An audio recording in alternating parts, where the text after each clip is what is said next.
Hey guys, before we get started, I want to give a big shout out to all of you guys who listened to our Brian Michael Bendis interview. For those people who tuned in to just hear him, if you are a new listener to the Launchpad podcast, welcome. Welcome to the Launchpad. We're super excited. Hopefully we'll keep it pretty clean, pretty. We won't like dive off the deep end. No derailments. I guarantee you 5 minutes in, that's just go out the window. Just jump into straight up graphic detours that have nothing to do with what we're supposed to be talking about. Yeah, if you are a new listener, though, welcome to the Launchpad. Yeah, it's gonna be fun. Follow us on social media: Facebook, Instagram, and Twitter at Launchpad Pod. On our website, launchpadpod.com. Check us out on YouTube, where we make funny faces and are super handsome all the time. let us know if you just hopped aboard the Launchpad.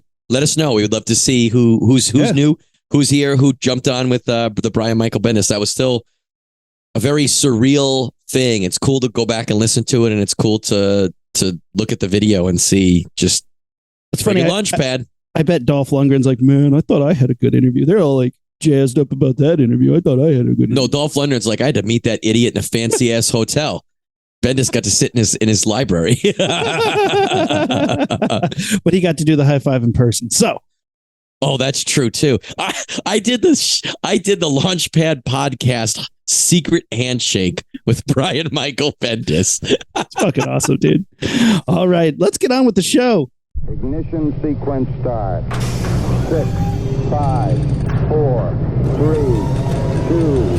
1, 0. All engine running. Liftoff. We have a liftoff.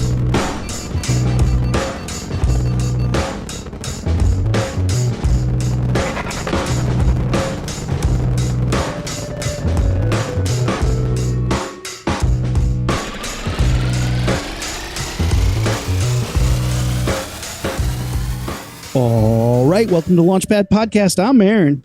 I'm Matt.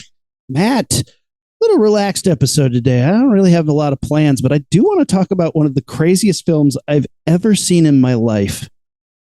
That's a lot. Like, anyone just tuning in for the first time, Rumi and I did Shitty Movie Sunday for years together. Oh, yeah. Watching the craziest of the crazy, the shittiest of the shit. Oh, so yeah. that's a big ass lead in, man.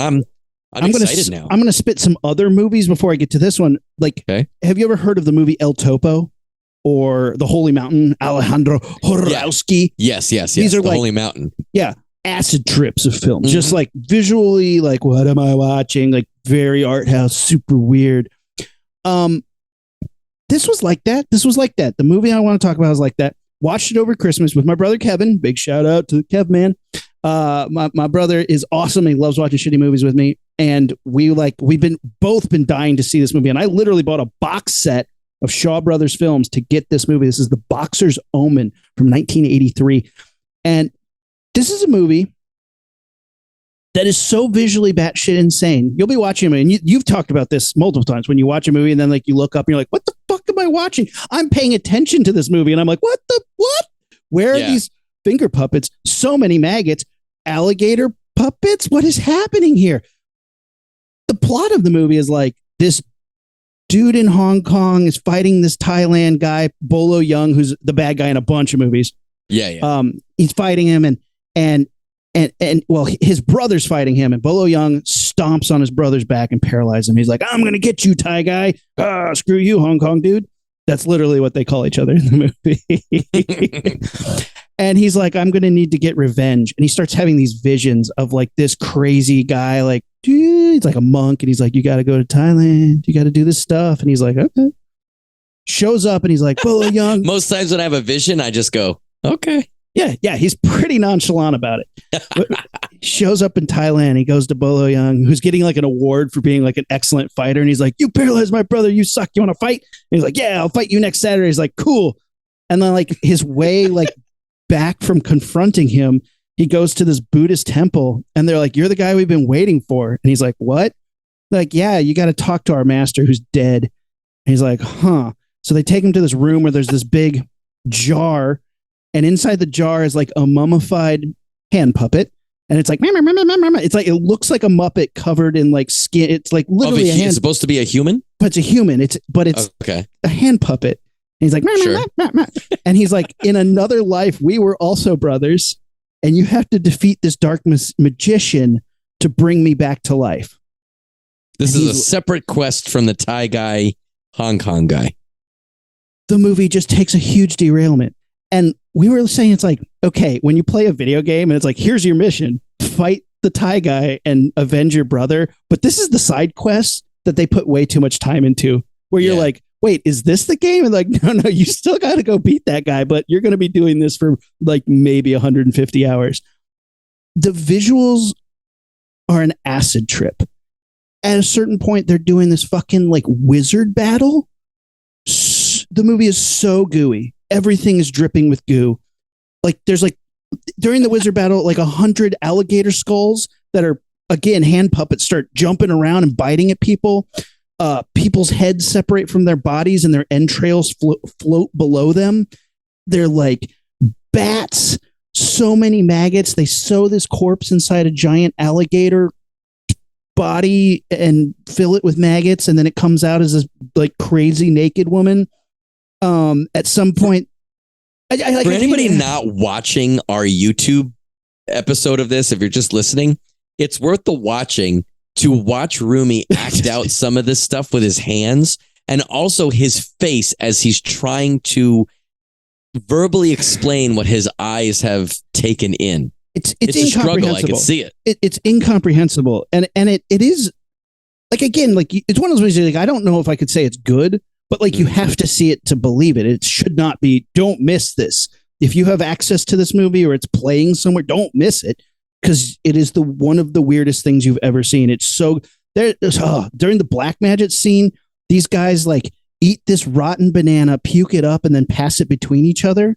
And that's like, there's some real visceral nastiness, like eating maggots, puking up maggots, eating the puke that the maggots were like, just like. What year is this roughly? Like what 1983. 83. Okay. Yeah. And it is super gooey and super bloody and just super trippy. Are you a sympathetic puker? Like when you watch puking on screen, do you gag or not really? It's not my jam. Like, but you're not gagging while you're watching that? It's the sound. Like, sure. You know, it just depends. I'm not going to mimic it, but like, yeah, it doesn't bug me. Like, it doesn't bug me, but like, I know that's a subgenre of quote unquote horror. That I'm just, no, I'm good. Don't need that. But this was, because I know people who will puke or get sick or, this is not a faint for heart. Yeah. This movie is not for the faint, but not gag worthy level for you. No. Okay. No. I'm trying to think of something that has made me gag. So here's the right. Well, oh yeah. I know one. Okay. Twice I've been in movie theaters when somebody has thrown up in the movie theater because of what was happening on screen. Which two? Human Centipede? No. The first one was during the leg operation scene in Black Hawk Down. Okay, fair. Yeah. That doesn't bother me at all, but okay. It's pretty gnarly. It's gnarly. You admit, understand that it's gnarly. A lady there weren't that many people in the theaters. I was high-fiving my friends. We were all super excited by how gnarly this movie was. And somebody in the back was just like, bah. And I was like, haha. And then the other one's during Hannibal. It was a pretty packed theater.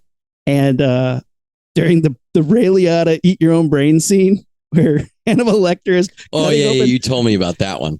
This lady stands up behind me and it's packed and there's nowhere to go. And she throws up like on us. Like I had it on me. And I was like, bah. So everybody was puking. And then they were like, go leave. I was like, I don't want to miss this movie. And I just sat there and watched the movie. And like, it was pretty gross. Did you regret not leaving after Hannibal? Like, were you like, after you finished it and you were like, that was it? Oh, maybe I should have gone out. I liked Hannibal. Look, it came out. When did Hannibal come out? Hey, devices, all the devices that I have. When did this movie come out? I like that movie a lot. I actually don't mind it. I think a lot of people are like annoyed by it or think it sucks. Like, what sucks about it? That is not Jodie Foster. I get that. But like, as far as like a salacious movie about a cannibal and FBI agents, that delivered on what I wanted it to be. Like, fucking great. Why not? Fair. I think it's underwhelming compared to the original, whether you're talking about the book or the movie. And I think that underwhelmingness it makes people detract from the overall grade of if it was a standalone, just horror movie consultant, movie or book, you might be like, oh, it's fine. It wasn't bad. But I think because you're like, that's Silence of the Lambs 2? Boo. Yeah, no, I stand by it. It upped the ante. I was a junior in high school. And so it's like, what else was I watching at the time? It was like the first time I'd ever seen Pulp Fiction was probably that year. Boondock Saints. Like I'm watching all these movies that I'm just like, this is awesome. Violence and sex and stuff. And like, I thought it was freaking rad. And it's Ridley Scott, man. Come on. Ridley Scott, Norm used to not make bad movies. I stand by Hannibal. I understand. But like, look, how many movies do you see where the sequel is dog shit compared to the first? Like 4. Good call. But like, I think Hannibal was upping the ante. It gave Silence of the Lambs the Aliens treatment where it had all sorts of stuff happening. Maybe it was too complicated. Maybe it was too gross. That's fine. At least somebody came at it with a deft hand. They weren't like, they didn't fail. I wanted it to be the real Aliens treatment. I wanted a special forces team to have to like go into a place infested with Hannibal Lecters. Didn't you see that movie? There's lots of shootouts in that movie. There's like tons of machine gun shootouts. Maybe one. No, I want them to like motion sensor. I want them to find young Jodie Foster crawling around in the ducks. Mostly comes out at night. Mostly eats liver and fava beans. Mostly.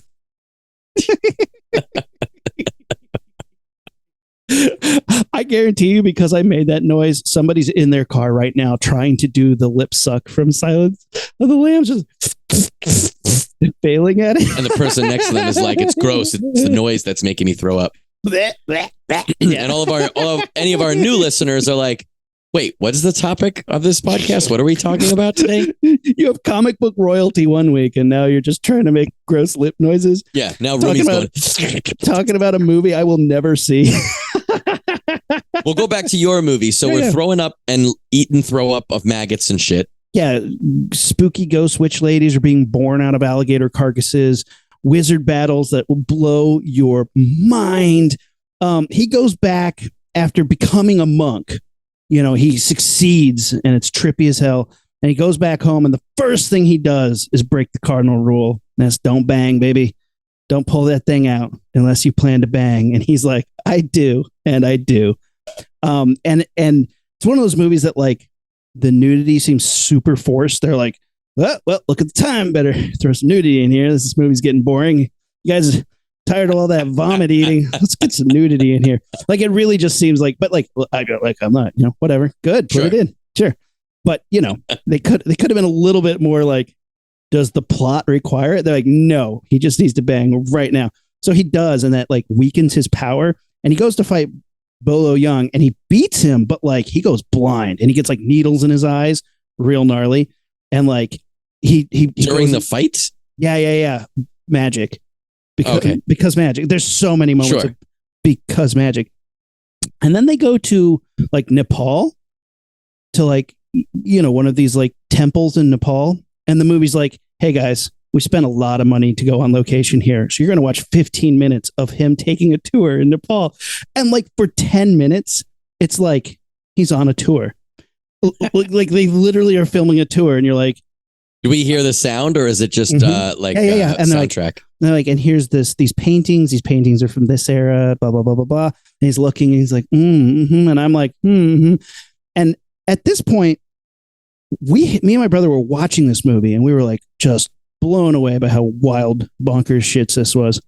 And then my daughter woke up and we're like, well, I don't want this on the TV when she comes downstairs. So we had to turn it off. And then like my mom and Kevin's wife came over and we were like, okay, just so you guys know, we're finishing this movie tonight. There's only about 20 minutes left. But like we told them everything because we're like, we don't want you to be like weirded out or throw up.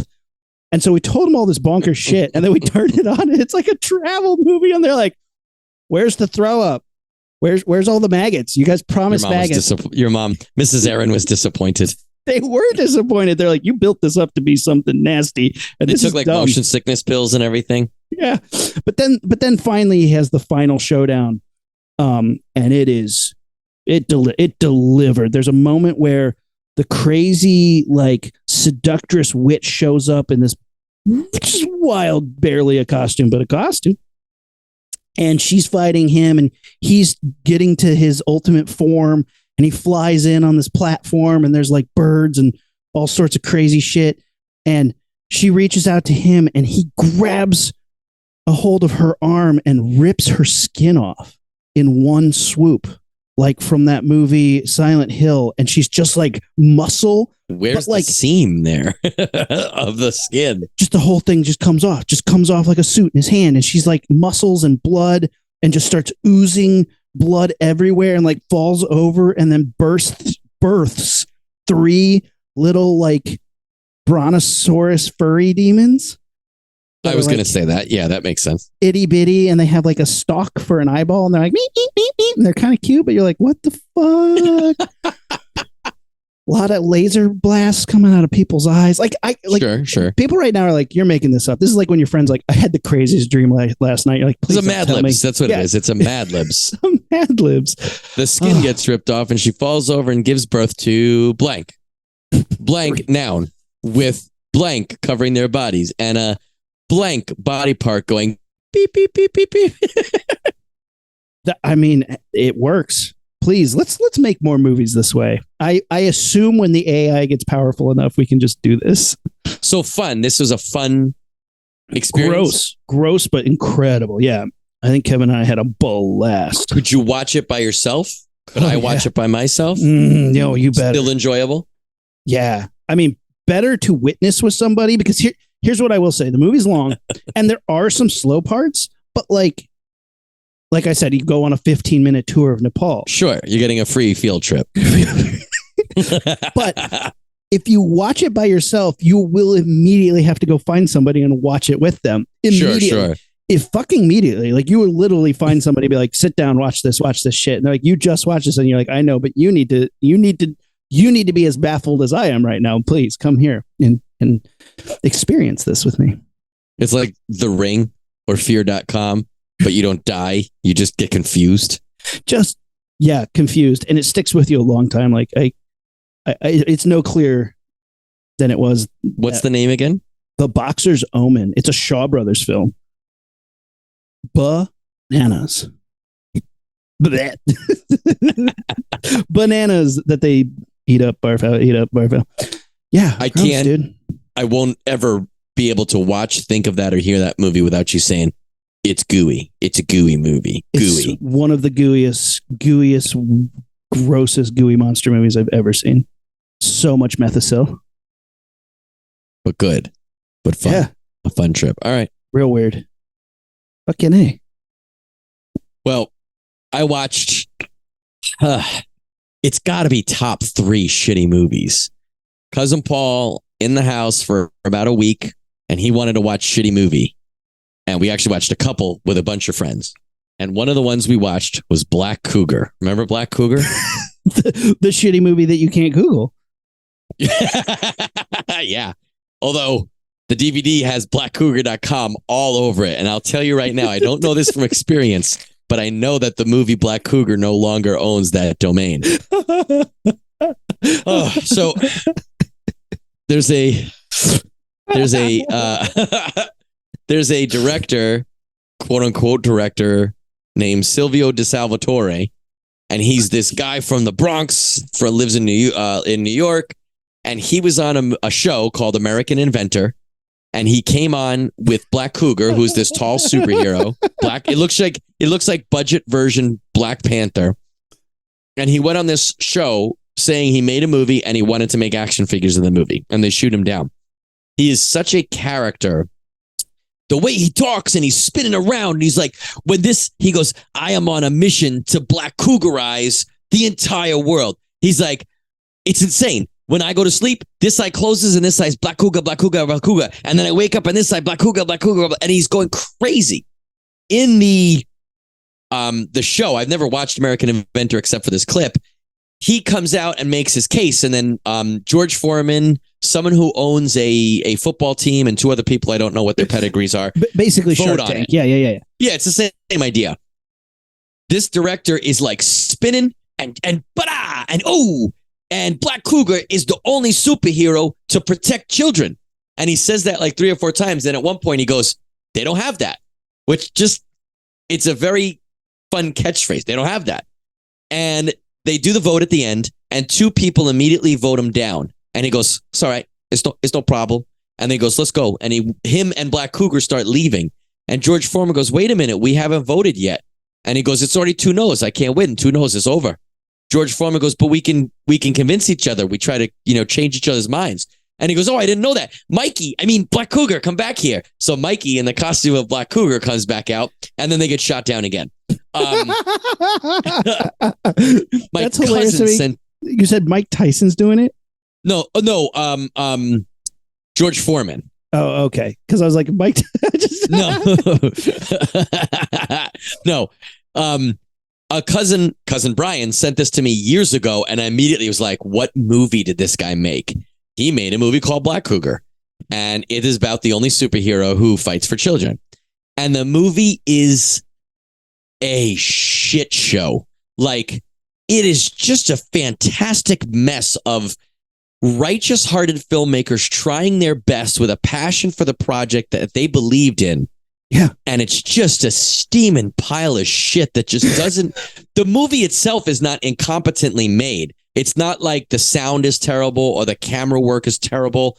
The script, terrible. The concept, stupid. The characterization and the way every person acts, different and terrible. But the most enjoyable ever.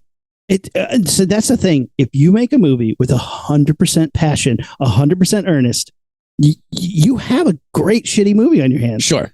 Yeah, it doesn't have to succeed. Without going into like too many details, the mayor is the bad guy, and he's like a kingpin / godfather. Spoiler alert. You find out very quickly. They are kidnapping kids, and the way they're doing this is driving 2 limousines with vanity plates to shopping malls and people's front yards, stopping. Everyone gets out, including like the mayor's bodyguards, who put their fingers to their ear and look around like they're listening to microphones. The mayor, the bad guy, rolls his window down, nods, and then they snatch the kid and put him in the limousine and go. And nobody knows who's doing it. We see this happen when a brother and sister who have already been literally throwing food across the dinner table at each other while their New York parents are like, hey, don't do that. And they're throwing fucking spaghetti at each other's faces. And that's all the parenting that happens. Later, the kids go, let's play hide and seek. They go outside, and in a silent scene because of the music, there's no dialogue. You see the limousines coming down the street. A little girl goes behind a giant plywood snowman decoration that for some reason has a slit in the neck. So if you were standing behind it, you could see out it. Almost like an Iron Maiden. One of those peeping Tom snowmans, eh? I don't understand why that would be like that, but she goes back there, and the little brother goes to the tree that's next to the street and covers his eyes. Later, they say that the little girl goes behind the snowman to count, but it looks like they're both counting, which I don't call hide and go seek. I call that hide and go hide. I guess it's seek and so go seek, right? Seek and go seek. The brother gets snatched. She sees it, but falls into a coma, so she can't because she's so traumatized. I'm going ahead of myself. Before that, the hero, who looks like he just woke up, and you know what it looks like? You know when they had that Point Break live show, and they pick someone from the audience to be Keanu Reeves? It looks like this guy was picked like once the camera started rolling, and they were like, you, stand over here and say these lines. And they gave him no emotional context, no context to the scene before. He was just reading the lines in English. That's the best he could do. And Have you seen that show, Murderville? No. It's Will Arnett as a detective. And I know the show. Now I know what you're talking. I haven't seen it, though. His partner in every episode, he gets a new rookie partner, and it's always some celebrity who doesn't get a script. Everybody else in the scene has a script, but this person, and they get them to do ridiculous things. Pretty That's damn awesome. funny. But that sounds like what happened here. This guy got totally murder-billed. This guy is like, he's got to be like 20, 25 years old, maybe. In the whole movie, you never really find out how old he's supposed to be. He's standing against a car and watching some kids throw a football around when a car comes, quote unquote, screaming out of nowhere. It's just driving by and doesn't slow down. And there's a kid in the way. And our hero grabs the kid and pulls him out of the way. One extremely New York middle-aged mom and one extremely New York middle-aged mom who's trying too hard come up and they're like, oh my goodness, I saw the whole thing. I can't believe that just happened. And they repeat that same couple sentences 4 or 5 times. And she goes, what's your name? Where are you from? Do you live around here? Are you from the vicinity? That's a line. Are you from the vicinity? He is not able to answer any of those questions. And he goes home to his father and says, Father, I need you to help me. Tell me about myself. They were asking me all sorts of crazy questions. Are you such from as, the vicinity? what is your name and do you live around here? Those were the questions that stumped this kid. Now, I don't know what any of this means. the father is in a room with 2 folding tables, about 3 toys, a feather duster, a rainbow feather duster, and about 7 store-bought Christmas decorations. He proclaims himself the world's greatest toy inventor. And you're like, okay, don't prove it. Just say it. You have 5 random toys and all this other shit in your room. He explains vaguely that this guy doesn't know his shit. Turns out he's a fucking robot. And there's no real reason. I mean, there's backstory that the guy's wife and child and How stuff did they died, show so that he's a robot? They just say that. Wait, who's a robot? The dude? The kid. The undisclosed age kid who saved people and didn't know if he lived in the vicinity. Is this Silent Night, Deadly Night 5, the toy maker? That idea is very similar to this idea, except Jip Edos. we are finding out that the mayor is kidnapping these kids and bringing them to a legit dungeon. There is a plywood constructed dungeon with like an upper bunch of cages and a lower bunch of cages with kids just sitting in it. And there's times where people come in and they're talking about the ship. The bad guys come in, they talk about the shipments. At one point, a girl is talking like, I think we need to get out of here because it's really scary and I miss my mommy. And while that's happening, a stuffed rat comes in at no joke, like a perpendicular angle, or I guess a parallel angle to the floor, comes flying, bounces off the girl's face and the cage, and you hear another kid not in the frame yell out, look out, a rat. So she's just talking, and this rat just pelts her in the face at like a 4 or 5 foot level. We watched it multiple times, that one scene. And we think what happened is someone off screen did a gag, like did that to be funny. And they kept it in by throwing in the ADR, look out, a rat. And they were like, that's fine. It is ridiculous. The guy ends up, the Geppetto character ends up letting this kid know, look, I've also been working on all this shit. Here's a Black Panther, Black Cougar costume. I can control parts of it from here. There's a lot of controlling from here. He's got action figures that fight with him. The dad can control them. He's got a bitchin' vet with green lights. The dad can drive it for him. And they're like weapons. He could change his weapons from this How shitty. old is this kid, supposedly? They don't say. He could, quote unquote, he's not a teenager, but we could assume he's trying to be a teenager or in his early 20s. He looks like he's about his early 20s.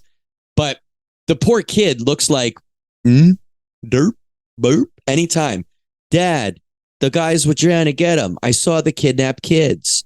And the father goes, okay, son. The father's really trying.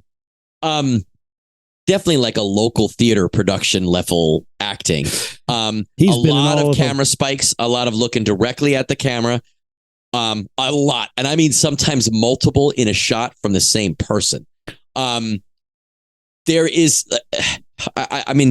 there's a girl in a coma. The girl who is hiding behind the snowman. A nurse comes in. We see a nurse poison a cop's coffee and he gets knocked out. She comes in and is about to smother this little girl. Black Cougar comes in and saves her.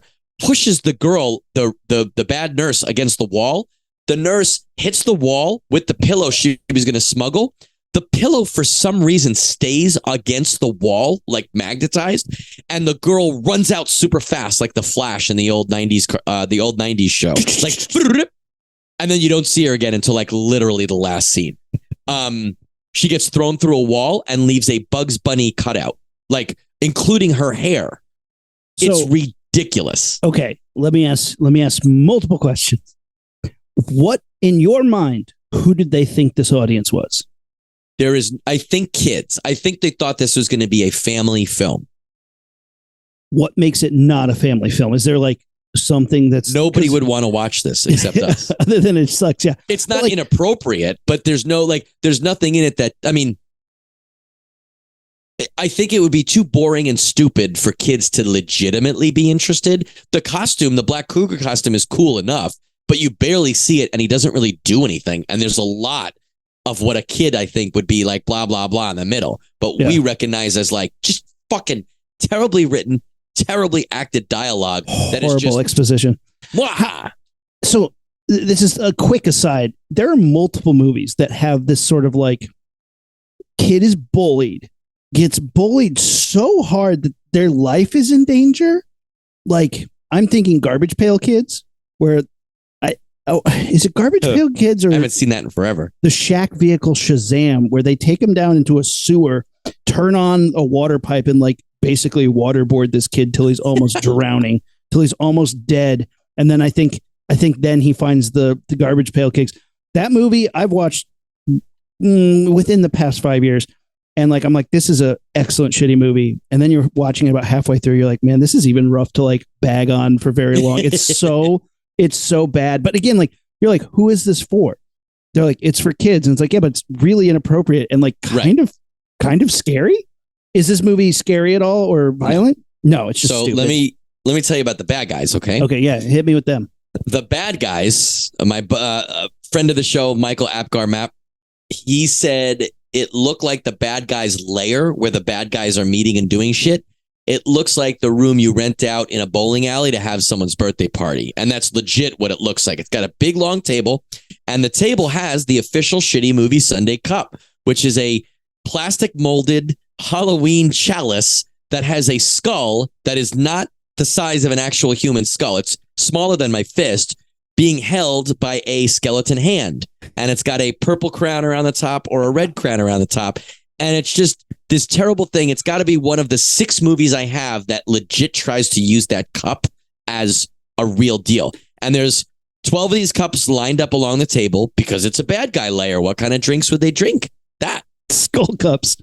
There are 2 suits of armor standing at the door, just like that you'd get from like Sharper Image or something.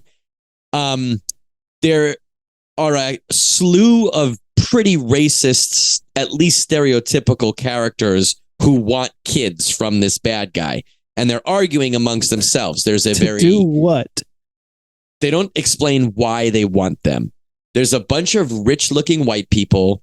There is an unnamed Arab section. There is unnamed... I can already tell you what he looks like and sounds like. Yeah, there is an unnamed hip-hop section. There is a very large Latino man who does like a dance knife fight at some point that I think was supposed to be comical, and it's just like, it's not even painful awkward, it's just literally confusing. One of the thugs brings in a gym bag, like a duffel bag, puts it on the table, unzips it, and literally like a 5-year-old girl stands up from the bag. And like the rich white couple's like claiming her. We'll take that one. Later in the movie, there is a birthday party for this bad guy, this Godfather character. Now, I know what you're all thinking. How did I know it was his birthday? Well, the rest of the thugs had decorated the room with different color balloons hanging off of the table and chairs and the suits of armor. Do you think that because you had mentioned this is the room you rent out at the bowling alley, that they came in one day and they're like, hey, little Billy's having a birthday here at 4. You guys have to be out of here. And they already decorated the room and they're like, roll with it. They're like, we already lit it. So Maps said that comment about the birthday party bowling alley before that scene, and I knew it was coming. And once so there's also banners that say happy birthday. Like clearly they went to Party City all around the room in that scene. And if you look than the cop birthday party in yes, if you look carefully, there literally is a game of pin the donkey on the wall, which means that like someone in production thought, all right, what does a gangster birthday party look like? And he imagined that the gangster party. He imagined that the Arab and the unnamed urban section and the undefined urban section and these very New York Italian mobster type characters would put aside their petty differences to play a couple games of pin the tail on the donkey for this idiot's birthday. It is fucking absurd. But before you can like breathe, there is two men breakdancing for the entertainment of all there. And when they're done, everybody claps for them like you would at an evil birthday party. It's unreal. I want to have a super evil birthday party, Matt. We need to have one. It's unreal. And like, I'm forgetting just as much as I'm telling you. This is one of those movies that like... How many copies of this do you own? I own one, and if you got to Google it very carefully, the DVD is rare. It's like one of those like $70-$80 deals on Amazon or eBay. But like, if you could find a copy of Black Cougar, it is fucking worth it. It is one of those movies you watch by yourself, watch it with shitty movie friends. Even, I don't know if Amanda has seen it, but if I could convince Amanda to sit down, it would probably be so fun and accessibly terrible that even my wife would be open to it. You know what I mean? The next time I'm in town with you and me in person, there's like a million things that I want to do. Have you seen this? No. You never watched this one? You owned it and it was in the vote and you were like, guys, this one. And I think people were so like put off by how excited you were. They literally voted for anything else. And I think it was like one of those nights. I think it was one of those nights where you had this one that you're like, guys, yes, do this. And we voted for something that ended up sucking. And you're like, sure. And you're like, you guys did wrong. You don't know what you're missing. Yeah, you don't know. And I think for years that was the case where like you'd always bring this up and be like, no, I'd rather watch Tanny and the T-Rex. I can't believe that I didn't get you to watch it because I think I saw it before. You've had it for a long time. Maybe it was after we lived together. I guess I can look and see when I bought it. Because I remember the first week. This isn't the first time we've talked about this. You literally like Google Black Cougar for me. And I was like, and you're like, no. And then like we had to like search for it. And I've seen the video of the guy on the Inventor Show, like the clip on the internet, and being like, yeah, you got to watch this. You guys get action figures. And it was all like, yeah, ridiculous. It's top 10 for sure. And I'm pretty sure top 5 or top 3. We need to watch this then. Yeah. I know we keep teasing that we're going to one day like put this all together into a memoir. And I am excited for this movie. You sold me on it. Remember that birthday party in, what was it? Halloween Ends. That's the one where it had the cop birthday party. And it was all like pink balloons and like, happy birthday, Mark. It's like, yeah. When they were at the diner. Yeah. And there was a gift with a balloon hanging off it. And I was like, what grown men do that? Like, unless that's an in-gag for their group. Did you ever see New York Ninja? Yeah, fuck yeah. I finally bought that. I bought that Blu-ray. Did you watch it? Yeah, it was spectacular. Yeah. I watched it with Kate. We laughed our asses off. It was so earnest. Again, this is one of those movies that like somebody tried their fucking damnedest to make a good movie. And it is. So here's the thing. So is it Arrow Video? Who made New York Ninja? Maybe it's Severin Films. Anyway. Vinegar Syndrome. That's who it is. So Vinegar Syndrome, which is an awesome DVD restoration company. They archive a lot of stuff and do a lot of pornography. They found this movie that was basically raw, just reels and reels of film. It had never been edited and it had never had any sound. So they were like, well, shit, it looks so incredible. Can we finish it? And they found who had the rights and they got the blessing to finish it. So they put their own time, their own money into this, and they edited the movie and re-recorded all the audio, all the sound effects, all the efforts, with like famous B movie people. They got like Barbara Crampton in there. There's like, there's just a lot of like pretty big names. Michael Berryman doing the voices, which is pretty funny. Sorry, not Barbara Crampton. It was Leanna Quigley, Cynthia Rothrock.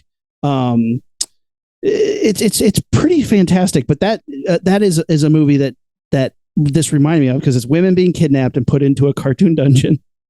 And this ninja on roller skates, literally, finally, I saw a movie that had a roller skating ninja, which we've been promised in multiple films and never quite delivered on. We finally had this movie, and it's so bad, but pretty fun to watch. You've seen it, right? Yeah, I've seen it. That's saw it about a year or two. My friend Lauren and Nick watched it with me. That was one of those that like they made me come over and watch. They were like, Matt, you have to see this. You have to see this. It's good. And it lives. And it's also like, if you watch it and just think it's a random shitty movie, it's funny. But like when you watch it knowing what you just said, that it was like this found film that had no sound, they had to redo it, it makes it funny. And it's like one of those like, what sort of bad guy enterprise is this? When you watch what they're doing, you're like, why would you do that crime for that? Like, how does that end up being profitable for you and worth all this shit that happens in the movie? Why would you not just never rob explain somebody? Yeah, this creepy guy who is dying from plutonium radiation or something, who keeps like pulling these gloves off and like jerking off with plutonium. It's like, oh, and like burning his skin and stuff. He keeps pulling up to a like secret limo meeting with some dude in dark glasses who's like, how many you got for me? And he hands him a bunch of obvious headshots from the women who applied for these roles. Mm-hmm. And he's like, this isn't enough, and drives off. And you're like, but why? What? Like, again, like I can only imagine it's something awful, but like none of it makes sense. And there's no money involved. And the plutonium dude, his minions are super New York. Like, he thinks he can talk to me like this. Dang. And they're like, don't let him talk to you like that, boss. And he's like, man. And something that now is like part of our house's lexicon, the women in the dungeon, there's multiple scenes where like these goons come in and like menace them. They're like, hey, like they're threatening them with like chains or whatever. At one point he's like, he goes, you're trash. Look at the ground. He's just, what the? So Kate and I have literally just been saying that, and randomly, like on TV, somebody will do something like, you're trash. Look at the ground. Someone wrote that. Someone said it. But that's the thing, is it was never written for this movie. Like they literally had to, and I thought it was like, you had to have brought in like a lip reader, and they're like, no, we edited this and then just tried to figure out what they were saying. Yeah. And it makes it even better. It's hysterical. And like, it's one of those movies where you're just like, what was the original intent? They have interviews with like the original producers and stuff, and what they were trying to do. And they're just like, yeah, I don't remember. And we ran out of money. So that's what happened. And we're shady fucking scumbag producers from the 70s. So what do you want for nothing? Yeah. What did you expect? What do you think was going to happen? But I love a movie. Again, the best shitty movies are the ones that tried their best and didn't know that they sucked until they got to the end and were like, oh, we made a crappy film. I think I'm on the cusp of a Troll 2 viewing, either with Shitty Movie or myself. Like, I probably haven't seen it in like 5 or maybe even 10 years. It's been a long time because I watched it so many times and have seen it and I know it inside and out, but I haven't seen it in a while. So like now might be a good time, because that one, like, these are just, they thought they were making a really good, creepy, odd, weird little movie, and it's just a laugh fest. Like, I remember watching it as a kid and not being afraid. Like, the kid, I didn't know it was not fully competent filmmaking. I just knew it was ludicrous the way the dad was talking. I was like, this guy has never acted a day in his life. Turned out he's not an actor. You want to take a trip to Nilbog every couple of years? Nilbog, yeah. You're like, Nilbog's calling. I guess I have to answer.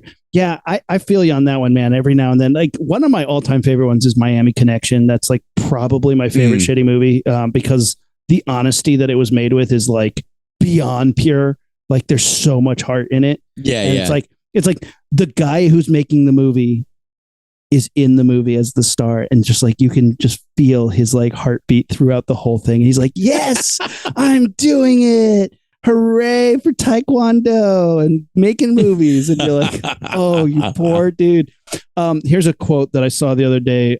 This was on, I don't know, it's on Instagram, a screen grab from Twitter on Instagram because I'm an adult. Sure. Kevin MJ says, "The world, that movie is abysmal trash and should never have been made. Horror fans, I own it on VHS, DVD, Blu-ray, 4K and watch it twice a year." I saw that you'd posted that, but I didn't see who the post was at first, and I immediately was going to screenshot it, send it to you. I saw that you were the person that posted it. Like I saw your post. I was like, and I literally, what's wrong with this? I literally brag about that same thing. Like when someone will be like, "Oh, do you have this movie?" I'm like, I have 3 copies of it, like on DVD and up, not even counting VHS or digital or anything like that. I have literally on multiple movies in my collection been like, will I be embarrassed to spend this amount on this? Yeah, probably. Shoop, buy. Yeah. Paid Add to cart. over $80 for some of these films that are like abysmal trash, but I'm so proud to have them in my collection. Agreed. Yeah, I agreed. Whereas Black Cougar was a steal. I think I spent like $6 on Black Cougar. I laugh so hard I'm choking now. Yeah, movies where people are like, you don't own The Godfather. I'm like, I can find that anywhere. Literally can find that anywhere. I don't like if I really needed to watch Godfather, I could go to Best Buy and they'll just be like, Blu-ray. It's probably at Target.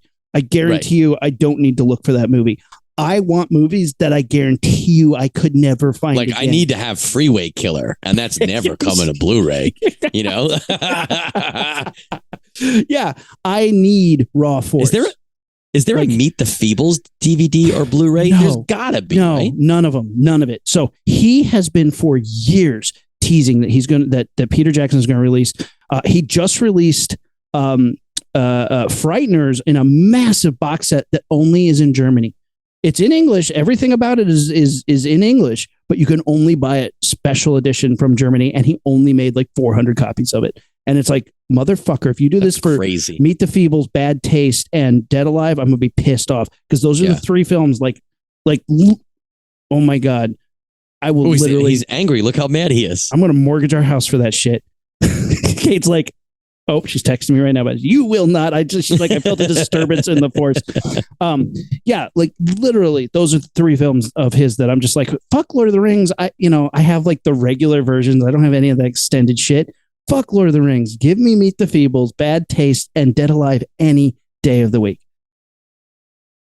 I will spend a mint on that shit. I don't remember the last time I watched Meet the Feebles, but it is one of those things that like, if I saw a DVD of it, I'd pick it up. If I saw a Blu-ray of it, I'd pick it up, even if it was expensive. So I saw a DVD of Dead Alive once at Amoeba Video, and I was like, I'm going to hide this. And I hid it and came back, and somebody had found it and bought it. I was like, I'm coming back after work. Did you hide it so that because you didn't have the money for it, or? I hid it because I didn't have the time. Like I was with a group of people, and they're like, "We're leaving." I was like, "Hold on." And they're like, "We gotta go, gotta get back." And I was like, "Okay, I'll come back after work and grab this because it was within walking distance." Yeah, I was within walking distance, and I hid it, and somebody found it and must have bought it because I was literally like, "Did somebody buy Dead Alive?" And they're like, "Yeah, man, this thing wasn't on the shelf." And I was like, "I hid it." And they're like, "Yeah." The guy was so excited, he was acting like he found a golden ticket. He literally did.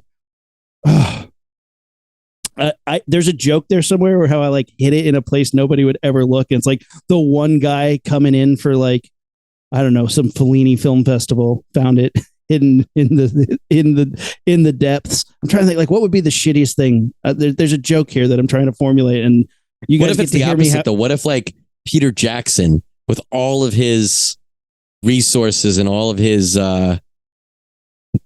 everything he could do, he never got the commercial DVD release of that. And he like essentially trips over where you hit it and like made his day. Well, let's pretend that happened so I don't feel so shitty about it. The one that got away. Dumbass. Yeah, the one that got away. Fuck, man. Yeah, that's a bummer. Those like I love Dead Alive. Like that is one of my all-time favorite. Like, Yeah. and that's not a shitty movie. That is a fucking masterpiece of splatter. So good. It is good. Yeah. I mean, oh man, it's hysterical too. It's so weird. We should do like a Kiwi Gore Fest episode, like all those Black Peter Sheep Jackson, and stuff. Yeah. Yeah. I like those movies. Sometimes they're pacing, like the pacing's weird on all of them though. Like that's a thing. Sure. You know, it's a different culture's pacing, good or bad. Like, yeah. Ooh, body melt. I'll be honest. I know that's not Kiwi. Sorry. I know everybody's like, well, that's Australian, mate. And I'm like, yeah, but body melt sucks. Sorry. I was just going to say, I'm Kiwi Australian racist when I'll put a movie in and then they start talking. I'm like, wait a minute. Do they have an accent? And then I find out they're Kiwi or Australian. And I'm like, oh, I don't want to deal with this for the whole 40 hour and a half. I mean, that whole era, you have like the Sam Raimi stuff for the Evil Dead movies and then Dead Alive. And I call it splat stick, where it's literally comedy with gore. Mm-hmm. It's brilliant. Yeah, it is. It's an acquired taste for sure. Yeah. And I have to say, I'm sure you feel like this, and I'm sure our listeners feel like this about certain genres or movies or feelings, but like, I got to be in the mood. Like, I will always be in the mood for Star Wars. I will always be in the mood for Fifth Element. I will always be in the mood for Friday the 13th. I will always be in the mood for Halloween. I'll always be in the mood for John Wick. Always, always, always, always. Doesn't matter if I'm in a good mood, bad mood. I have 5 minutes or 5 hours. I got to be in the mood to watch Body Melt, you know? Yeah. Especially if I don't know. There's times where I've turned it on and hear the way they're talking. And I'm like, sorry, man, not tonight. Yeah, rain check, Australia. I just fucking eat it up and I throw it up and then I eat it up again. And I throw it up and I eat it up again. A bunch of maggots and bananas. So gross. Yeah, I'll watch a Godzilla any day. Yeah, for sure. Right, yeah. Any day, anytime. right? Oh, yeah. I got a lot of movies. See, it's so funny because I have this fake background. For those of you watching this, I'm actually not in my office. I'm not at the visual effects trick. And it makes visual me effects master so at sad. work. It makes me so sad because I just want to all my toys. Too bad. Speaking of toys, I know it's not good radio, but can I tell you about an experience that led to a toy? Yes. This is the first. Not what have you been watching, but where have you been? My cousin Paul and I, after years of planning and waiting, finally went to Galaxy's Edge, Star Wars Galaxy's Edge in Disneyland. Dude, I was excited going in. It was fucking, 10 times better than I thought it was going to be. Part of it was that Aunt Kathy, shout out to Aunt Kathy. Aunt Kathy paid for everything. Oh, so yeah, free Star Wars land. Anything. Yeah, fuck yeah, okay. Including Asavi's lightsaber build, which is a pretty penny. The lightsaber does not stay together as well as it should, but it should be an easy enough fix. Doesn't matter. It looks cool. It sounds cool. It was one of those days, like the best way I've explained it so far. This was like 4 days ago we went. No, actually about 6 days ago. Where is it? Whip it out. I'm going to show you. You know when you're driving and there's a red light in front of you and it changes green, you're like, awesome timing. And then you're driving and you're like, I haven't hit a red light in a while. And then you see a red light, but it's about a quarter mile away and you see it turn green and you're like, fuck, I'm going to make that one too. And you don't hit a red the whole way home. That's what this entire fucking day at Star Wars Galaxy's Edge was. It could not have been more Star Wars boner, childhood exciting. It was just me and cousin Paul waited 25 minutes for one ride. There's only 2 rides there, but we went on Millennium Falcon 3 times. We got to be there's 3 different positions. You could drive, you could be the pilot, you could be the gunner, or you could be the engineer. We got to do all 3. We didn't wait for any of them. Rise of the Resistance, which is the much bigger ride, it broke before we even got there. When we got there, we happened to get off of the Millennium Falcon as they turned it back, Rise of the Resistance back on. So we walked on no line, and we had bought a fast pass for later. One of the types of fast pass options you get unlimited Disney pictures from like a staff person. So they have someone standing at the front of the Millennium Falcon. It was not terribly busy. It was busy, but not terribly. We have, 150 pictures of us in front of the fucking Millennium Falcon. That's rad. We walked into the cantina. We were lost when we got there. And we're like, where's the cantina? Like, it's around the corner, got the red sign, and you'll know it because it has a line outside. We get there, literally no lines. And we were like, how do we get in? They're like, you can come in right now. The rest of the day, boom, a line down the street. Stormtroopers, Boba Fett, Mandalorian, Fennec Shan,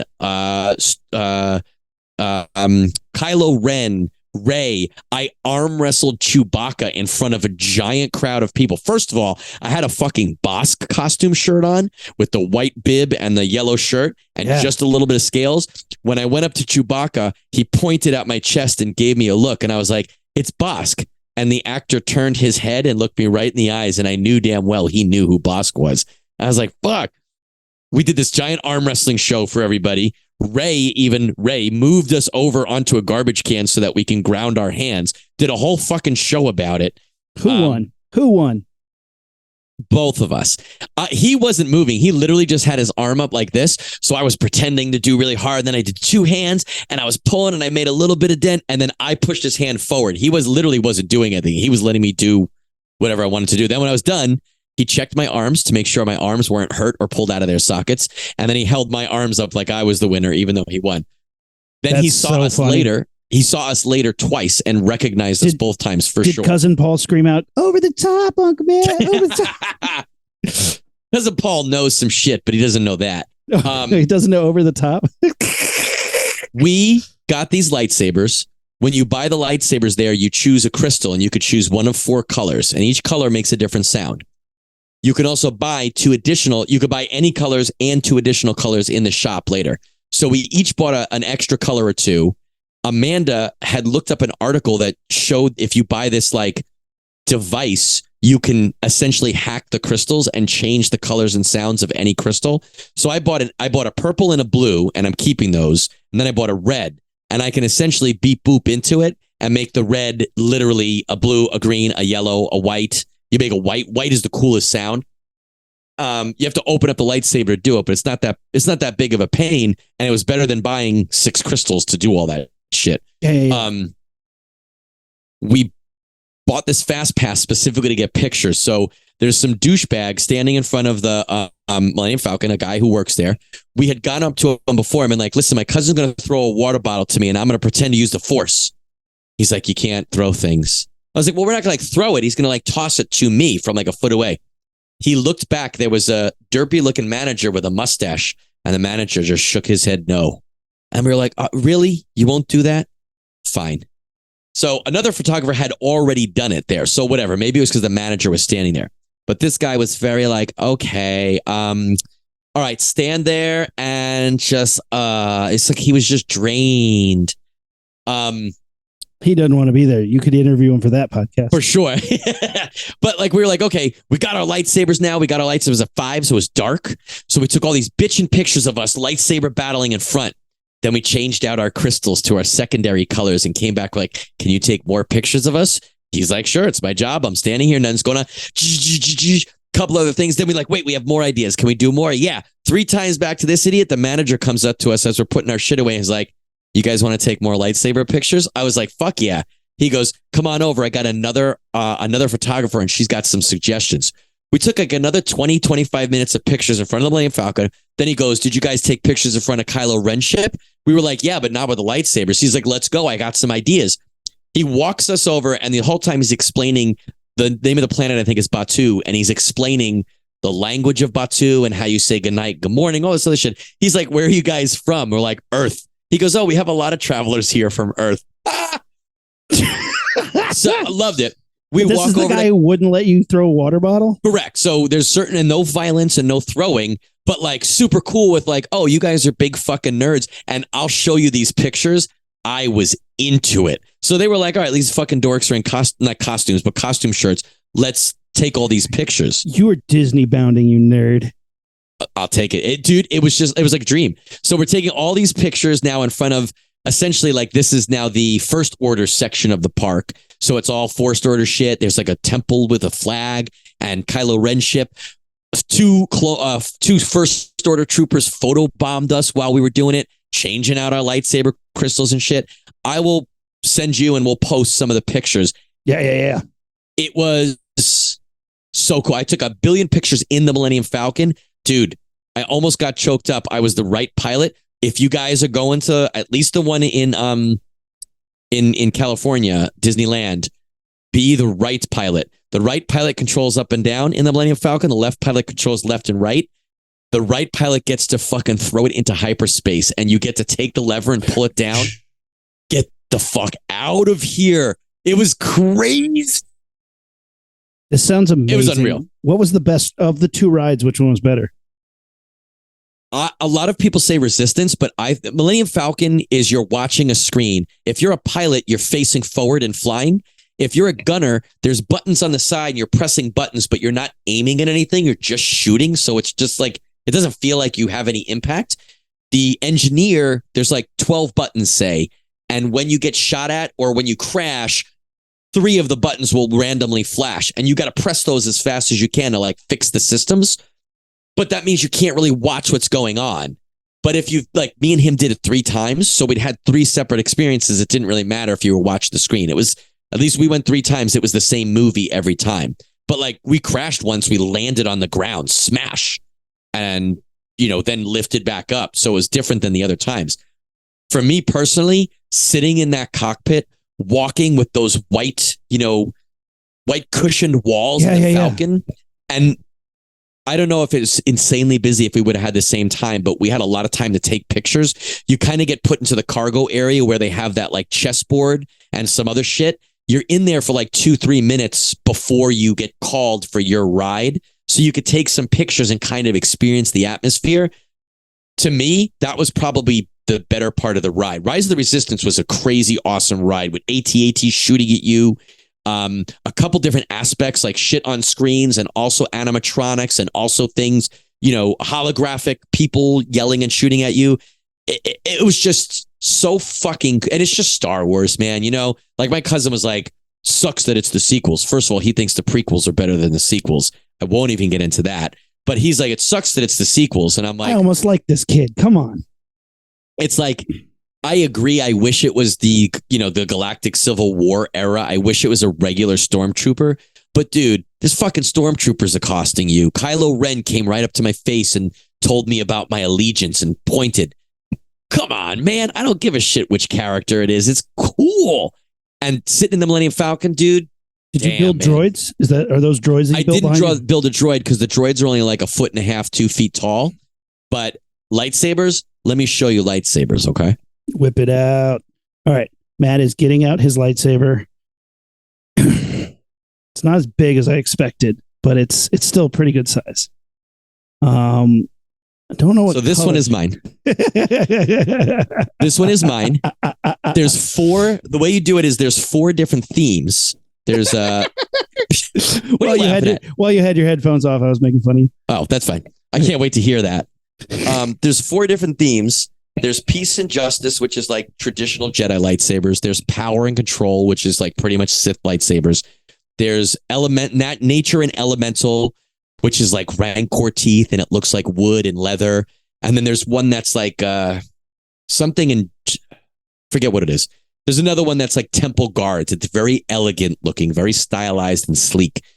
This is the one that I went with. You end up getting like a tray, which whatever theme you pick, and it's got 2 or 3 or 4 sections or options for each section. So you like, this is the emitter. There were 2 emitters I could choose from. These are the sleeves. I picked these 2. There was another 2 I didn't pick. This is the switch. There's another switch that I didn't pick. You got the Luke Skywalker switch, yeah. Yeah, it's very similar to Luke Skywalker. And this is the pommel. There's another one that was flatter, but this one was bigger, and I liked it. The inside core is plastic, but the rest of it is all metal. Now, there's 2 or 3 things that don't really work well. This piece comes very loose, very easy, because there's only like 1 thread to hold it together. It doesn't like screw on. It's like half a screw and that's it. But check this out. Whoa, purple. This is my purple blade, and it's got different noises than the other ones. You can't hear it? You'll never hear it. Yeah. No. It's not loud enough. It's got different noises than the other ones. It's so fucking cool. The blade is one piece that you can push in and twist, and the blade will pop out, so you could just have the hilt. It's so fucking cool. Are they battle ready? Can you smack a whack them with them? So they say you can duel with them. I'm not hitting mine against shit. I'll buy another one and then see if I can hit shit against it. I don't want to fuck with it. This is my cousin Paul's. He lives in New York. I got to ship it to him because he couldn't fit it in his luggage. He had an elemental one, so it looks like there's a bantha horn there, and there's like some bone. I love his switch; is really cool. Yeah, this looks like almost like Scrimshaw, and then that's his emitter. Was this the you said the bantha teeth one or whatever? What did you call it? Rancor I believe teeth? this is nature and elemental, or elements in nature, something like that. I know the old one, either he didn't pick it or the old one used to have a rancor tooth down here, but this looks like more like a horn. It's cool. I think he's got a blue crystal in right now. Yeah, that's cool. And you finish building it, and there's a ceremony. Like they say, okay, now turn your sabers on, and you lift your sabers, and Yoda talks to you. And I didn't cry. I didn't even get choked up. But for sure, I had a lump in my throat, and I fucking felt it, man. I mean, and I'm not embarrassed. Man. You had the goosebumps, yeah. To say, not embarrassed at all to say. It was cool. They look freaking awesome. For Christmas, my brother-in-law, we were with Kate's sister, brother-in-law, the 4 nieces, Sammy's cousins, and they got lightsabers, and they were cool. I mean, they're not fancy like that. They're just like fun, but you could whack them. You could duel with them. And the second I got home, I ordered it and had some. So Sammy and I have lightsabers, and she'd be like, "My lightsaber," and we like just hold it up. Do you know? Like what is it? Which kind? Off-brand, way off. Oh, okay. Cheapy toy, like toys. Yeah. But you can make it be any color you want it to be, and it's made to clack. You know, you can really duel with them. So, and they're short. They're not like, it's not even a full length one. It's like 2.5 feet, but it's perfect for a little kid who, you know, wants to play lightsaber, and her nerd dad to be like, hold it up. It's like, I have the high ground. It's like, quit screaming at her. And I'm like, whack, whack, whack. And she's like, you're scaring her. And I'm like, yes, use that fear. Yeah. Now she got a red kyber crystal. Yeah. Well, she's always like, she just, all she wants to do is change the color and smack stuff with it. It's really sure. Which really, why else are we being jealous? I can't wait to go. But the thing is, like, when do you take your kid? When do you take? So here's the thing. For me, for sure. Yeah. I don't know if you've taken Sammy to any exhibits or any even amusement parks or something. Yeah. You're not going for you. You're going for them. Yeah. You can't do what you want to do if they're there. 100%. There will eventually, I think, there'll eventually be a time for us to do that. But at 3.5, we went to like the Natural History Museum. He stopped at the things he wanted to stop at, and the things that he didn't, there was no convincing him. Look, buddy, it's a fossil. You could touch it. If he didn't care, he didn't care. He's certainly not reading shit. The same thing for Star Wars, I'm sure. Stop at and be interested in a bunch of stuff, but he wouldn't have wanted to soak shit in like I was. He wouldn't have wanted to which is why I don't want to go to Star Wars land when it's like, no, I want to experience that. And it's like, yeah, I want to experience that with my kid, but I'm not ready to sacrifice that. Yeah, right. Yeah. Well, because I mean, I had a great time, and the way it was set up, I'm not a technology guy. There's an app that's like a data pad, and you could literally like use your camera to scan.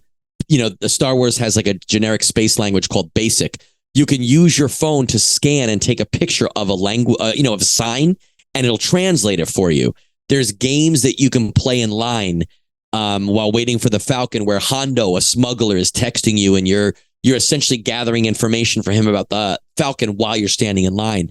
There's these little like access plates throughout, and there's an ongoing game that you can kind of hack into one and claim it for either the Resistance, the good guys, or the First Order, the bad guys. And I don't know when they determine a winner, but throughout the course of the day, you could see how many people in the park have checked in a good one or checked in a bad one. It's all that shit, and I'm not even into all that stuff. You can accept missions and go buy shit.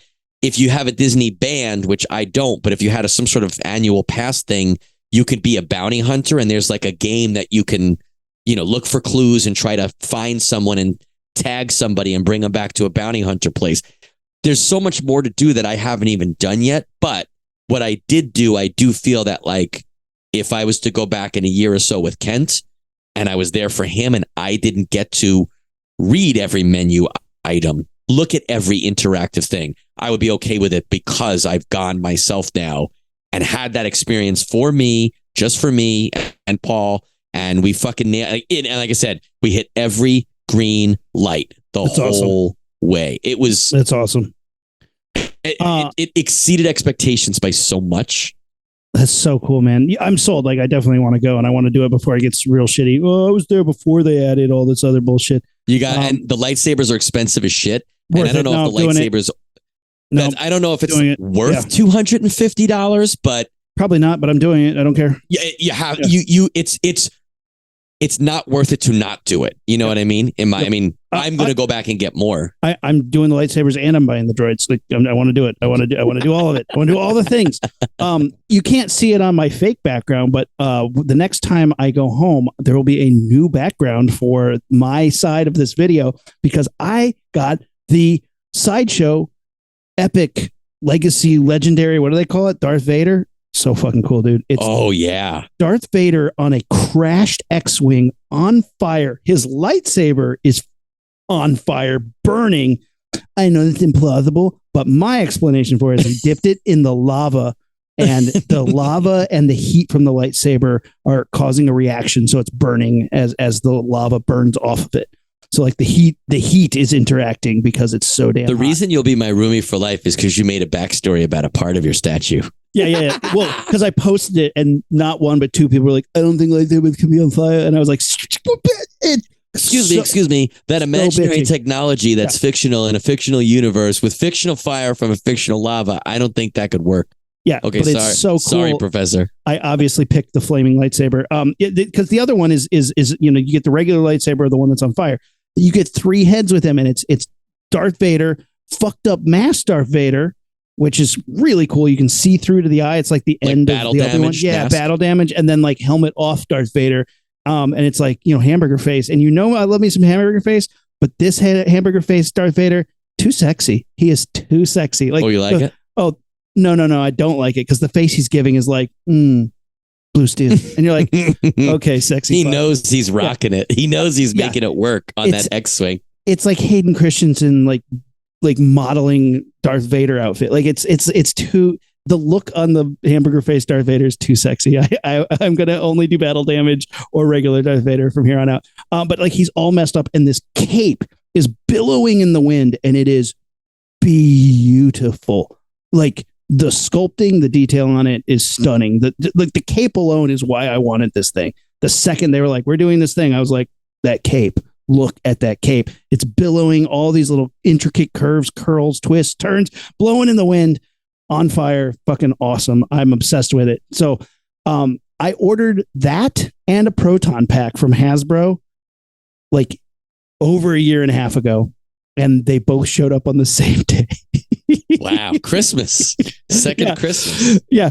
My wife was like, something's supposedly coming here. And it seems to be a big package, and I'm going to have to sign for it. And I'm like, it's at the door now. It's at the door now. She's like, shit, I'm in the shower. I'm like, they're leaving. I'm watching the video of this guy. Like, he like literally this UPS guy's like holding out because he knows that this is a big deal.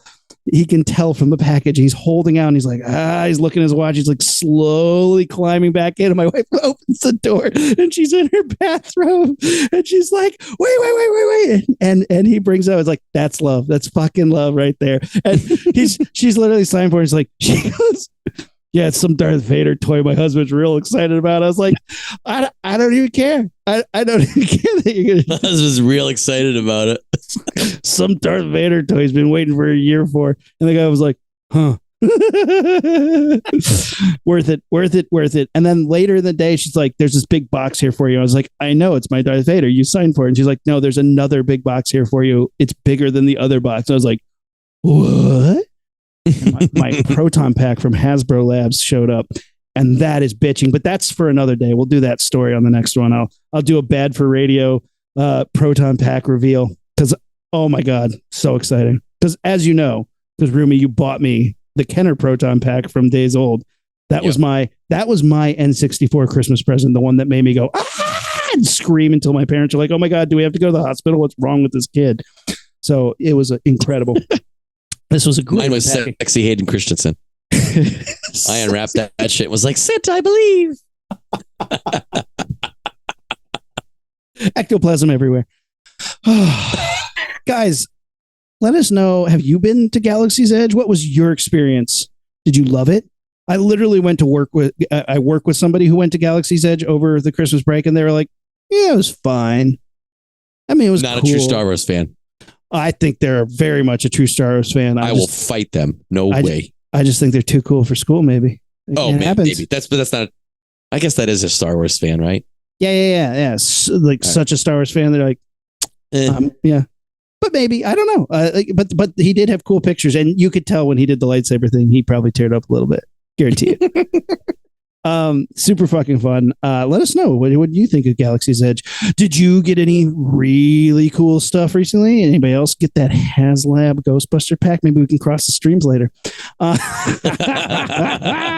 Let us know on social media, Facebook, Instagram, and Twitter at LaunchpadPod. On our website, launchpadpod.com. Check us out on YouTube to actually see the lightsabers and not just hear us describe them.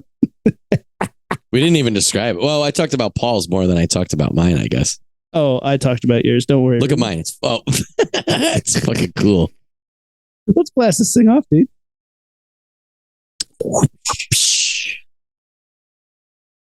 We're the Rocketeers, and we are out. Ignition sequence start. 6, 5, 4, 3, 2, 1, 0.